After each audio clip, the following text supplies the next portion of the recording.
Oi, gente, tudo bem? Eu sou Bianca Campelo, esse é o Literalizando. Sejam bem-vindos para mais uma leitura comentada de Esaú e Jacó.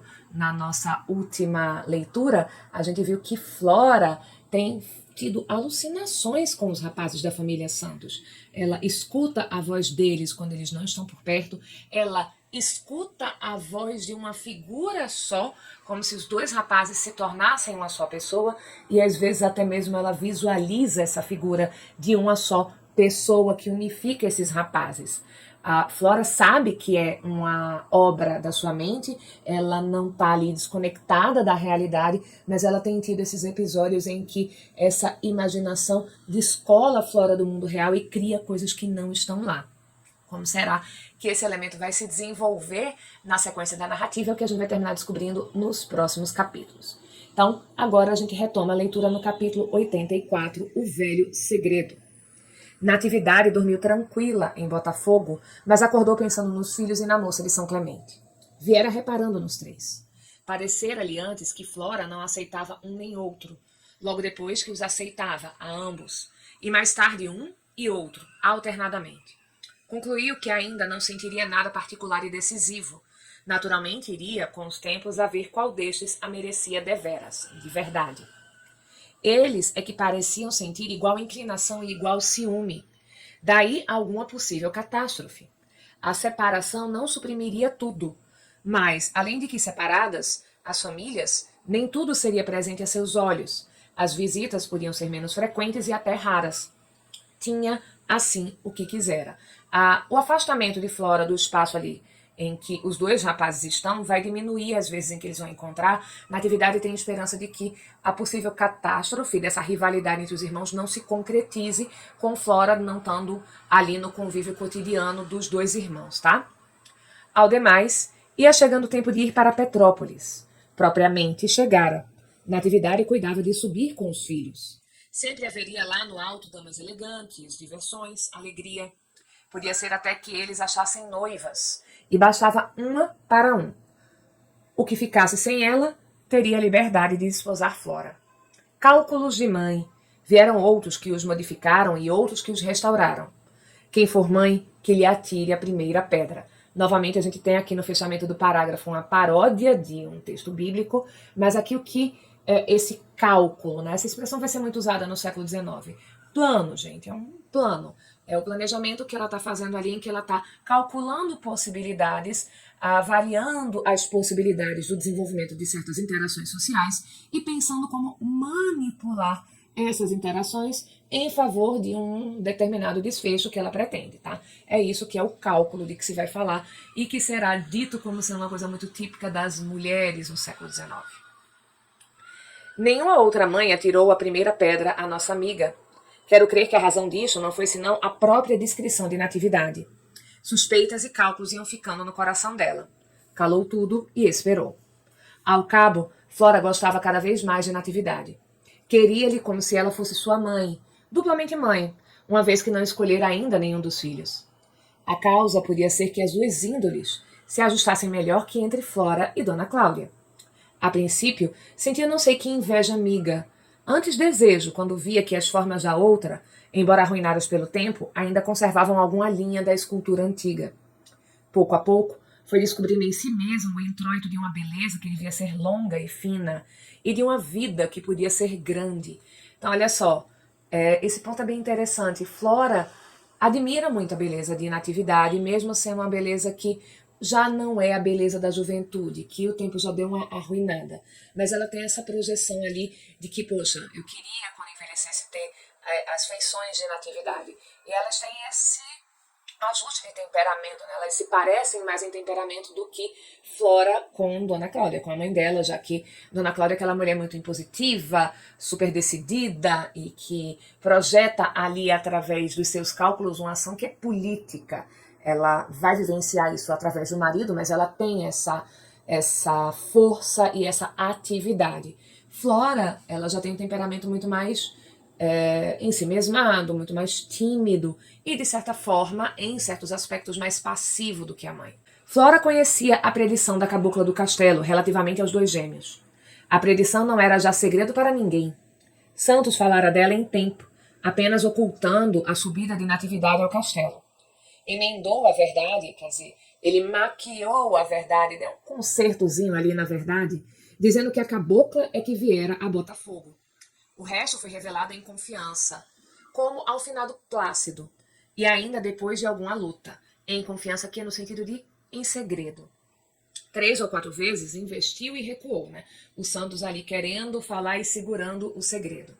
Um dia, a língua deu 7 voltas na boca e o segredo saiu, medroso e sussurrado, mas perdeu o medo pelo gosto de mostrar que os rapazes seriam grandes. Enfim, o segredo foi esquecendo. Mas Perpétua, por isto ou aquilo, contou agora à moça Batista, que a ouviu incrédula. Que podia saber a cabocla do futuro? Sabia, e a prova é que adivinhou outras coisas, que não posso contar, e eram verdadeiras. Você não imagina como o diacho da cabocla via longe. E tinha uns olhos de espetar o coração, olhos muito penetrantes. Quem está falando isso é Perpétua para Flora. A reação de Flora foi o desfecho ali do parágrafo anterior. Como assim ela poderia ter capacidade de predizer o futuro? Não acredito, dona Perpétua, pois agora o futuro da gente? E grandes como? Isso não disse, por mais que Natividade lhe perguntasse. Disse só que seriam grandes e subiriam muito. Talvez venham a ser ministros de Estado. Perpétua parecia haver comprado os olhos à cabocla. Enfiava-os pela meiga abaixo até o coração, que aliás não batia, com força nem apressado, mas tão regular como de costume. Prestem aqui, gente, atenção nessa descrição do olhar de Perpétua, né? Parece que ela comprou os olhos da cabocla. O que isso quer dizer? E principalmente, por que ela está olhando para a Flora com esses olhos, com esse olhar que está sendo descrito aqui? Qual é a motivação desse olhar de Perpétua? Pensem um pouco, deixem aqui nos comentários as opiniões de vocês. Vamos ver se o capítulo revela isso mais claramente para a gente.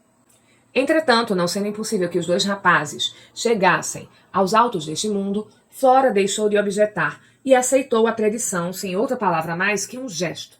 Sabes, creio, um gesto de boca, fazendo descair os cantos dela, levantando os ombros levemente e espalmando as mãos como se dissesse: enfim, pode ser. Basicamente, gente, um dos memezinhos ali do Flork, descair é fazer cair, aqui nesse caso, os cantos externos da boca. Então ela tá fazendo um, junto com o levantar de ombros e a mãozinha espalmada para cima. É o gestozinho ali da Flora do bom, né? Vai que, pode ser que sim, né? Perpétua acrescentou que mudado o regime político agora, né? Está falando sobre o advento da República, era natural que Paulo chegasse primeiro à grandeza. E aqui espetou bem os olhos. Olha só, aqui ela espetou bem os olhos. Era um modo de apanhar os sentimentos de Flora, acenando-lhe com a elevação de Paulo, pois bem podia ser que viesse a amar antes o destino que a pessoa. Não achou nada. Flora continuou a não se deixar ler. Não lhe atribuas isto a cálculo, não era cálculo. Seriamente não pensava em nada acima de si. Diferentemente de Natividade, Flora não está agindo em nenhuma dessas circunstâncias por cálculo.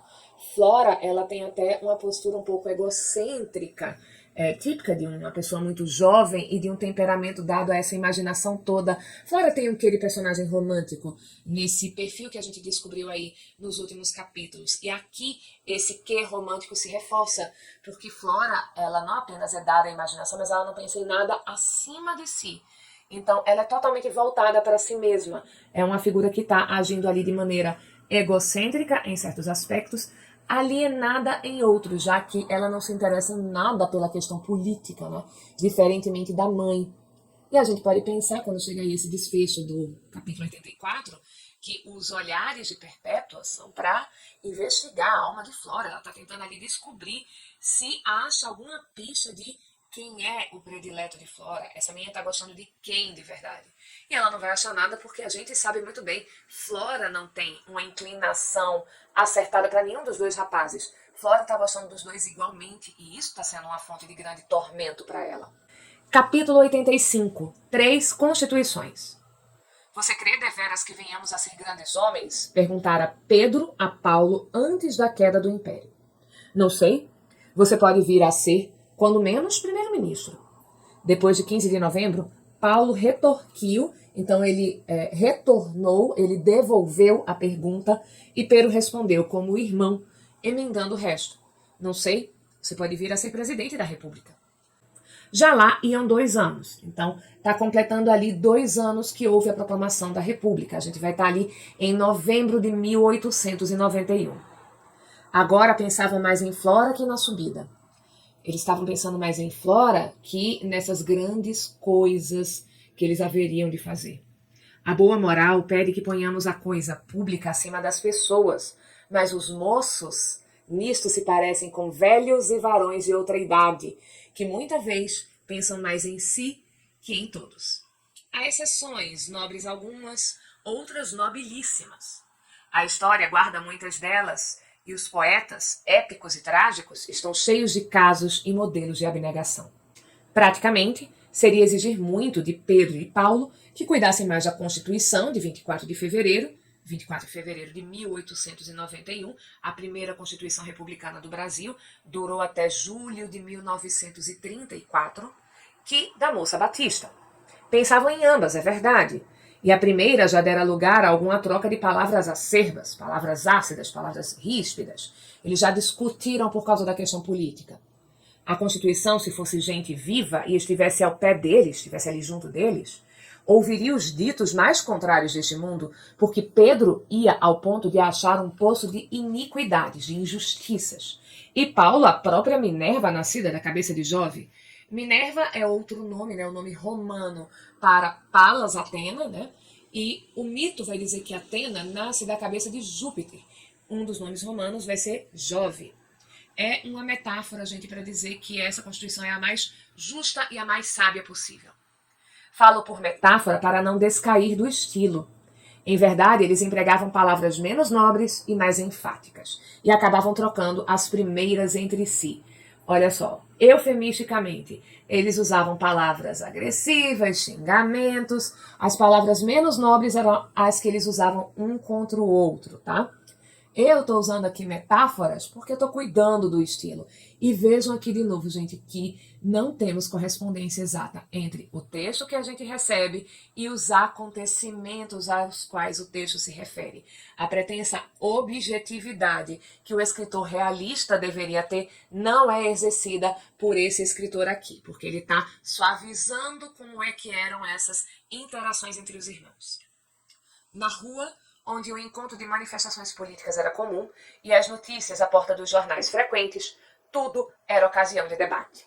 Quando, porém, a imagem de Flora aparecia entre eles por imaginação, o debate esmorecia, mas as injúrias continuavam e até cresciam, sem confissão do novo motivo, que era ainda maior que o primeiro. Efetivamente, eles iam chegando ao ponto em que dariam as duas constituições, a republicana e a imperial, pelo amor exclusivo da moça, se tanto fosse exigido. Cada um faria com ela a sua constituição, melhor que outra qualquer deste mundo. Estas são as 3 leis que regem estes rapazes. Um que gostaria da Constituição imperial, o outro que valoriza a Constituição republicana e os 2 que valorizam a única Constituição, a única lei, Flora. E os 2 querem ser regidos pela Constituição Floriana. Olha só, que interessante! Porque a gente sabe que depois de Deodoro, quem vai ser presidente do Brasil vai ser o Marechal Floriano. Será que tem a ver? Estudos machadianos, muita gente aponta que sim, que tem uma referência aí ao nome do Floriano no nome de Flora. E uma referência que esses mesmos estudos vão apontar como sendo de ironia, de sátira, de paródia. Afinal, Flora é movida pelo amor e pela necessidade de conciliar esses 2 rapazes, que representam 2 tendências políticas. E o Marechal Floriano, gente, a gente sabe que foi um marechal de ferro, foi aquele que combateu as revoltas, as dissidências políticas com bastante agressividade, com muita força, não hesitando em executar outros brasileiros que discordassem do regime. Vejam só, observem essas questõezinhas aí. Capítulo 85. Antes que me esqueça. Uma coisa é preciso dizer antes que me esqueça. Sabes que os 2 gêmeos eram belos e continuavam parecidos. Por esse lado, não supunham ter motivo de inveja entre si. Ao contrário, um e outro achavam em si qualquer coisa que acentuava, se não melhorava, as graças comuns. Não era verdade, mas não é a verdade que vence. É a convicção. Gente, preste atenção nisso. Não é a verdade que vence, é a convicção. Para muita gente, a verdade nunca será o bastante e a verdade nunca convencerá a respeito da realidade. É apenas a sua convicção que mantém os seus posicionamentos e a sua interpretação do real. Convence-te de uma ideia e morrerás por ela, escreveu Aires por esse tempo no memorial. E acrescentou: nem é outra a grandeza dos sacrifícios, mas se a verdade é certa com convicção, então nasce o sublime e atrás dele o útil. Não acabou ou explicou esta frase, mas a gente explica, né? Não basta a pessoa conhecer a verdade, ela tem que ter convicção. No melhor dos mundos, as pessoas estariam convictas a respeito daquilo que é verdadeiro, mas frequentemente isso não acontece, né? E você vai ter um monte de gente que vai lidar com o mundo com base nas suas opiniões, nas suas convicções e não com base em fatos, não com base em verdades. Capítulo 87. Entre Aires e Flora. Aquela citação do velho Aires faz-me lembrar um ponto em que ele e a moça Flora divergiam ainda mais que na idade. Já contei que ela, antes da comissão do pai, defendia Pedro e Paulo conforme estes diziam mal um do outro. Naturalmente, fazia agora a mesma coisa, mas a mudança do regime trouxe ocasião de defender também monarquistas e republicanos, segundo ouvia as opiniões de Paulo ou de Pedro. Espírito de conciliação ou de justiça aplacava a ira ou desdém do interlocutor. Não diga isso, são patriotas também. Convém desculpar algum excesso? Eram só frases, sem ímpeto de paixão, nem estímulo de princípios. E o interlocutor concluía sempre: a senhora é boa. Notem aqui o que é que o narrador está trazendo para a gente. Ele está pedindo para a gente observar que Flora tem o costume de tentar fazer com que as críticas que uma pessoa tem a certo assunto não sejam tão ácidas. Então ela vai ter um comportamento que termina diferindo do comportamento do Aires e que está sendo apresentado pelo narrador como sendo oposto. Porque Aires tende sempre a concordar com a pessoa que está falando. Então, se alguém estivesse falando mal de um monarquista, o Aires estaria dizendo: não, realmente. Mas a Flora não, ela vai tentar minimizar essa crítica, dizendo: não, mas calma, eles também são. Só que ela é movida por uma espécie de temperamento naturalmente conciliador, naturalmente justo, não por um sentimento real. Assim como o Aires não é movido, quando está ali concordando com as pessoas, por um sentimento real de concordância. E nesse ponto, eu considero que eles são bem mais parecidos do que diferentes. Vamos continuar. Ora, o costume de Aires era o oposto dessa contradição benigna. Hás de lembrar-te que ele usava sempre concordar com o interlocutor, não por desdém da pessoa, mas para não dissentir nem brigar. Tinha observado que as convicções, quando contrariadas, descompõem o rosto a gente, e não queria ver a cara dos outros assim, nem dar à sua um aspecto abominável. Se lucrasse alguma coisa, vá. Mas não lucrando nada, preferia ficar em paz com Deus e os homens. Daí o arranjo de gestos e frases afirmativas que deixavam os partidos quietos e mais quieto a si mesmo. Um dia, como ele estivesse com Flora, falou daquele costume dela, dizendo-lhe que parecia estudado. De novo, tem gente aqui atribuindo para Flora uma atitude calculista, calculada, manipuladora. Flora negou que o fosse. Era inclinação natural defender os ausentes, que não podiam responder por nada. Demais, aplacava assim um dos gêmeos com que falasse, e depois o outro. Também concordo. E por que há de o senhor concordar sempre? Perguntou ela, sorrindo. Posso concordar com a senhora, porque é uma delícia ir com as suas opiniões, e seria mau gosto rebatê-las. Mas, em verdade, não há cálculo. Com os mais, se concordo, é porque eles só dizem o que eu penso. Aires está sendo escorregadio, como sempre, aqui. Ele diz, não, quando eu concordo com as outras pessoas é porque eu realmente concordo com elas. É porque elas dizem aquilo que eu penso. Com a senhora, é porque seria mau gosto discordar da senhora e porque não há cálculo. Ou seja, ele está realmente fazendo a mesma manobra de sempre. Ele está concordando com ela que não existe cálculo. Ele não está sendo diferente nessa interação, apesar de dar essa saída. Não, com a senhora é de um jeito, mas com os outros é de outro. Já o tenho achado em contradição. Flora está dizendo aqui, já percebi que o senhor se contradisse porque concordou com pessoas diferentes a respeito de posicionamentos opostos. Pode ser? A vida e o mundo não são outra coisa. A senhora não saberá isto bem porque é moça e ingênua, mas creia que a vantagem é toda sua. A ingenuidade é o melhor livro e a mocidade a melhor escola. Vai desculpando esta minha pedanteria, Alguma vez é um mal necessário. Pedante é uma pessoa que fala sobre aquilo que ela não tem conhecimento. Então, é uma pessoa que tenta mostrar que tem um conhecimento que não tem. Não se acuse, conselheiro. O senhor sabe que eu não creio nada contra a sua palavra, nem contra a sua pessoa. A própria contradição que lhe acho é agradável. Também concordo. Concorda com tudo. Olha aqui, Flora. Dá licença, conselheiro. Esqueceu-me dizer que esta conversação era à porta de uma loja de fazendas e modas, Rua do Ouvidor. Aires ia na direção do Largo de São Francisco de Paula e viu a mãe e a filha dentro, sentadas a escolher um tecido. Entrou, cumprimentou-as e veio à porta com a filha. O chamado de Dona Cláudia, o olha aqui, Flora, foi Dona Cláudia chamando Flora, interrompeu a conversação por alguns instantes. Aires ficou a olhar para a rua, onde subiam e desciam mulheres de todas as classes, homens de todos os ofícios, sem contar as pessoas paradas de ambos os lados e no centro. Não havia burburinho grande nem sossego puro, um meio termo. Talvez algumas pessoas fossem conhecidas de Aires e o cumprimentassem, mas este tinha a alma tão metida em si mesma que, se falou a uma ou duas, foi o mais. De quando em quando, voltava a cabeça para dentro, onde Flora e a mãe faziam a sua consulta. Ouvia as palavras trocadas ainda agora. Sentia-se curioso de saber se finalmente a moça escolhia a um dos gêmeos e qual destes. Vá tudo. Tinha já pesar que não fosse algum, posto não lhe importasse saber se Pedro ou Paulo. Ele já estava ali, começando a ficar triste com a ideia de que ela não escolha nenhum dos dois. Quisera vê-la feliz, se a felicidade era o casamento, e feliz o marido, sem embargo da exclusão. Qualquer que fosse o marido de Flora, ele vai desejar essa felicidade. O excluído seria consolado. Agora, se era por amor deles, se dela, é o que propriamente se não pode dizer com verdade. O que é que o narrador está dizendo aqui que não dá para ter certeza? Se esse desejo e esse interesse do Aires no destino amoroso de Flora, e esse desejo que ela seja feliz, e que o marido seja feliz, e que dos rapazes ou dos gêmeos que não foi escolhido também seja, se isso é porque o Aires tem genuína afeição pelos gêmeos, se é por ela, tá? Não dá para definir se é por apego a algum desses jovens. Quando muito, para levantar a ponta do véu, seria preciso entrar na alma dele, ainda mais fundo que ele mesmo. Lá se descobriria acaso, entre as ruínas de meio celibato, uma flor descorada e tardia da paternidade, ou mais propriamente de saudade dela. Flora trouxe novamente a rosa fresca e rubra da primeira hora.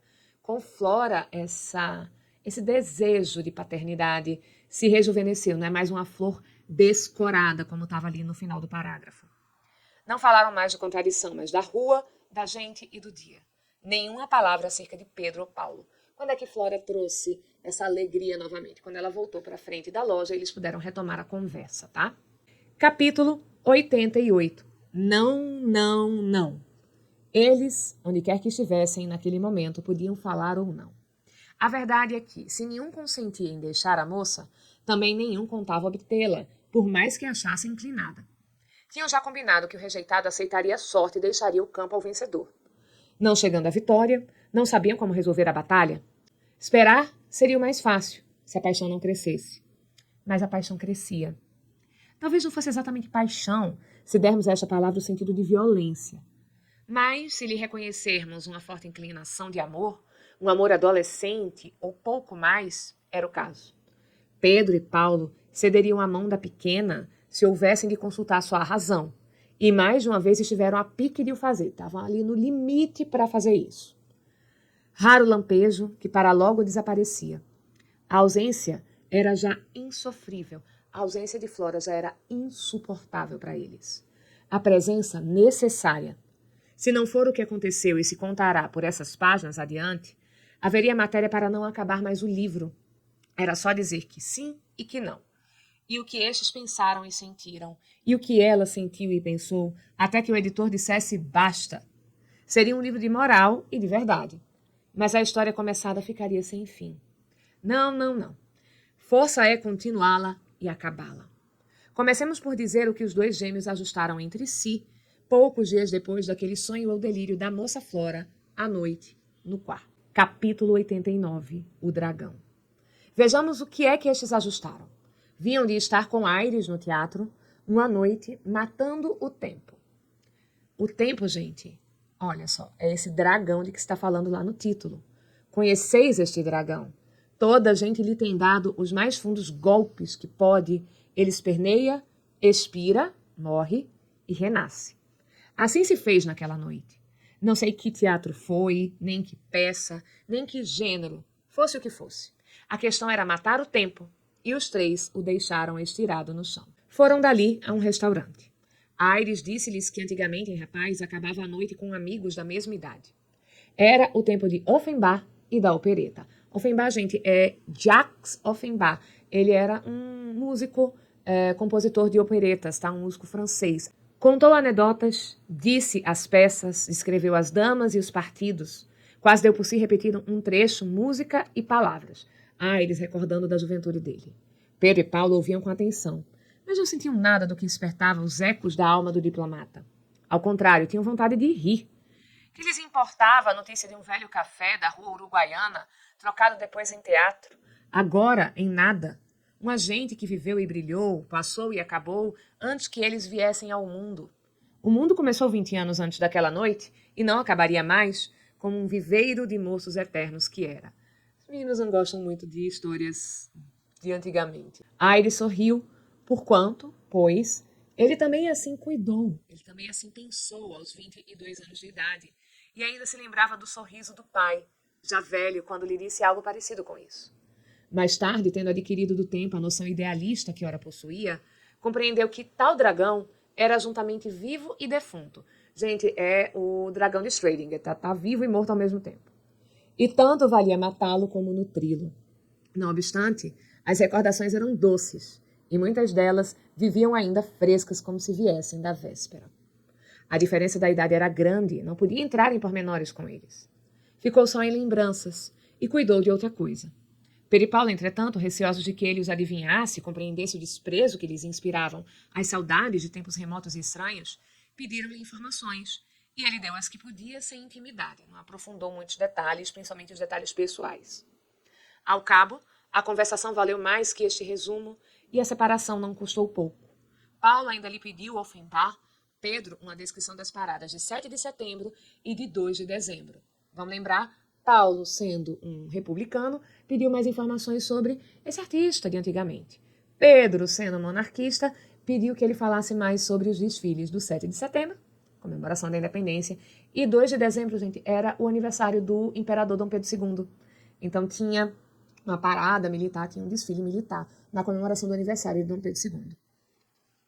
Mas o diplomata achou um meio de saltar ao presente e particularmente a Flora, que louvou como uma bela criatura.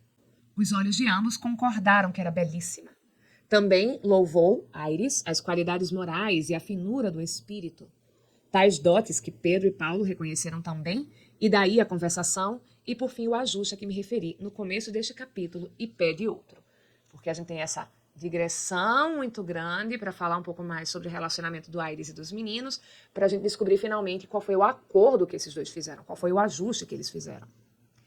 Capítulo 90. O ajuste. Quanto a mim, um de vocês gosta dela, se não ambos, disse Aires. Plantou verde o conselheiro. Pedro mordeu os beiços, Paulo consultou o relógio. Iam já na rua. Aires concluiu que sabia que sim, que ambos, e não trepidou em dizê-lo, acrescentando que a moça não era como a república, que um podia defender e outro atacar. Cumpria ganhá-la ou perdê-la de vez. Que fariam eles, dada a escolha? Ou já estava feita a escolha e o preterido teimava em a torcer para si. Gente, Aires está exigindo a fofoca. Dizendo, ó, tô sabendo que um de vocês está gostando da menina. Na verdade, tô sabendo que vocês dois gostam dela. Mas olha, Flora não é a república para vocês ficarem disputando aí por poder, não, tá? Vocês vão ter que resolver isso de outro jeito. Se ela não escolheu, vocês vão ter que dar um jeito de se relacionar sobre como é que vai ser quando ela escolher alguém.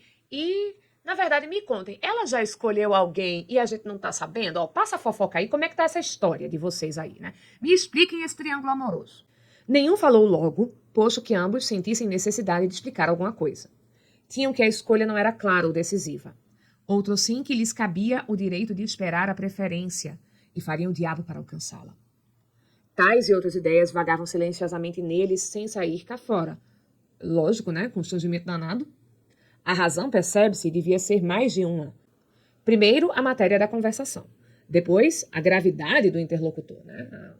Além de ser constrangedor pelo assunto em si, é constrangedor você falar isso para uma pessoa mais velha, a quem você deve respeito, né? Por mais que Aires abrisse as portas à franqueza dos rapazes, estes eram rapazes e ele, velho. Mas o assunto em si era tão sedutor, o coração, apesar de tudo, tão indiscreto, que não houve remédio senão falar, mas falar negando. Não me neguem, interrompeu Aires. A gente madura sabe as manhas da gente nova e adivinha com facilidade o que ela faz. Nem é preciso adivinhar, basta ver e ouvir. Vocês gostam dela. Eles sorriam, mas já agora com tal amargor e acanhamento que mostravam o desgosto da rivalidade, aliás, sabida deles. Tal rivalidade era também sabida de outros, devia sê-lo de Flora, e a situação lhes parecia agora mais complicada e fechada que dantes.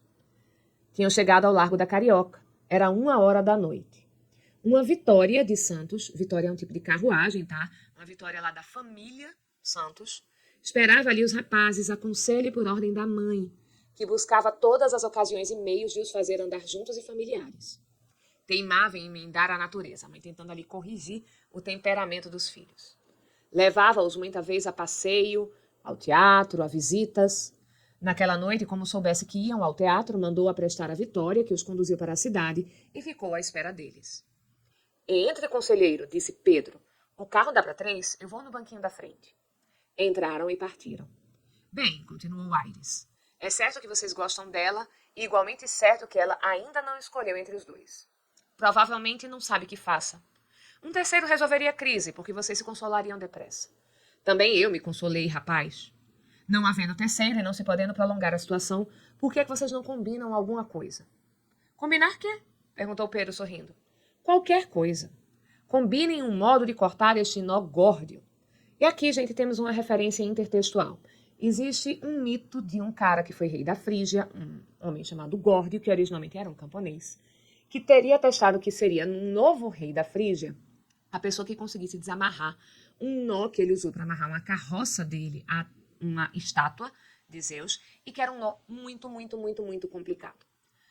Diz o mito, diz a lenda, que quem desatou o nó górdio foi Alexandre, e que ele desatou o nó como? Pegou uma espada e cortou o nó. Desde que esse mito, essa lenda surgiu, desatar o nó górdio é um sinônimo para você conseguir resolver uma situação complicada. Aí ele está sugerindo aqui que os rapazes estabeleçam um acordo entre si como um modo de resolver essa situação muito complicada desse triângulo amoroso. Cada um que siga a sua vocação. Você, Pedro, tentará primeiro desatá-lo. Se ele não puder, Paulo, você pegue da espada de Alexandre e dê-lhe o golpe. Fica tudo feito e acabado. Então o destino que os espera com duas belas criaturas virá trazê-las pela mão a um e a outro. E tudo se compõe, na terra como no céu. Assim, na terra como no céu, vocês sabem que é uma referência aí bíblica, né? E olha só, a sugestão do Aires é o Pedro investir primeiro e chegar lá. E aí, Flora? Se não resolvesse, Paulo tenta. E aí, nenhum dos dois conseguindo a preferência de Flora, vai cada um para o seu canto, os dois desistem da menina e vão ali buscar as suas noivas, as suas parceiras de vida em outras pessoas. Aires disse mais coisas antes de se apear à porta da casa. Apeando, ainda lhes perguntou. Estamos de acordo? Só que é Aires agindo como Natividade pediu, tentando prevenir que esses irmãos entrem numa briga por causa de Flora. Os dois responderam de cabeça afirmativamente. E ficando sós não disseram nada. Que fossem pensando é natural, e porventura o tempo lhes pareceu curto entre o Catete e Botafogo. Chegaram à casa, subiram a escada do jardim, falaram da temperatura, que Pedro achava deliciosa e Paulo abominável, mas não disseram assim para não irritar um ao outro. A esperança do ajuste é que os levava à moderação relativa e passageira. Vivam os frutos pendentes do dia seguinte. Cá estava o quarto à espera deles, um brinco de arranjo e graça, de comodidade e repouso. Era a mãe que dava os últimos retoques todos os dias. Ela cuidava das flores que seriam postas nos vasinhos de porcelana e ela mesma as ia tirar à noite e por fora das janelas, para que eles não as respirassem dormindo. Cá estavam as velas ao pé das duas camas, metidas nos seus castiçais de prata, um com o nome de Pedro, outro com o nome de Paulo, gravados. Tapetinhos de suas mãos, laços dados por ela nos cortinados, finalmente o retrato dela e do marido, pendurados à parede entre as duas camas, naquele mesmo lugar em que estiveram os de Luís XVI e Robespierre, comprados na Rua da Carioca. Ao pé de cada um dos castiçais, acharam um bilhetinho de natividade. Aqui está o que ela dizia. Algum de vocês quer ir comigo à missa amanhã? Faz anos que seu avô morreu e Perpétua está adoentada. Natividade esquecera de lhes falar antes. E, aliás, andava bem sem eles, normalmente de carruagem. Mas gostava de os ter consigo. Pedro e Paulo riram do convite e da forma. E um deles propôs que, para agradar a mãe, fossem ambos à missa. A aceitação da proposta veio pronta. Já não era harmonia, era uma espécie de diálogo na mesma pessoa. O céu parecia escrever o tratado de paz que ambos teriam de assinar. Ou, se preferes, a natureza corrigia as índoles e os dois rixosos começavam a ajustar o ser e o parecer. Também não juro isto. Digo que se pode crer só pelo aspecto das coisas. Vamos à missa, repetiram. Seguiu-se um grande silêncio. Cada um ruminava o ajuste e o modo de o propor. Enfim, de cama a cama, disseram que lhes parecia melhor, propuseram, discutiram, emendaram e concluíram sem escritura de tabelião, apenas por aceitação de palavra. Poucas cláusulas. Confessando que não podiam assegurar a escolha de Flora, concordaram em esperar por ela durante um prazo curto, 3 meses. Dada a escolha, o rejeitado obrigava-se a não tentar mais nada. Como tivessem a certeza final da escolha, o acordo era fácil. Cada um não faria mais que excluir o outro. Tá? Que nesse momento eles estão ajustando. A gente vai esperar 3 meses a decisão dela. O preterido, nesses 3 meses, cai fora e não tenta mais nada. Mas eles estão fazendo esse acordo com esses termos porque eles têm certeza que eu vou ser o escolhido. Então, ele só está excluindo o outro ali do que lhe parece o óbvio, que Flora vai me escolher. Não obstante, se ao fim do prazo nenhuma escolha houvesse, cumpria adotar uma cláusula última. A primeira que acudiu foi deixarem ambos o campo, mas não os seduziu. Lembrou-lhes recorrer à sorte, e aquele que fosse designado por ela deixaria o campo ao rival, né? Vão tirar na sorte mesmo, né?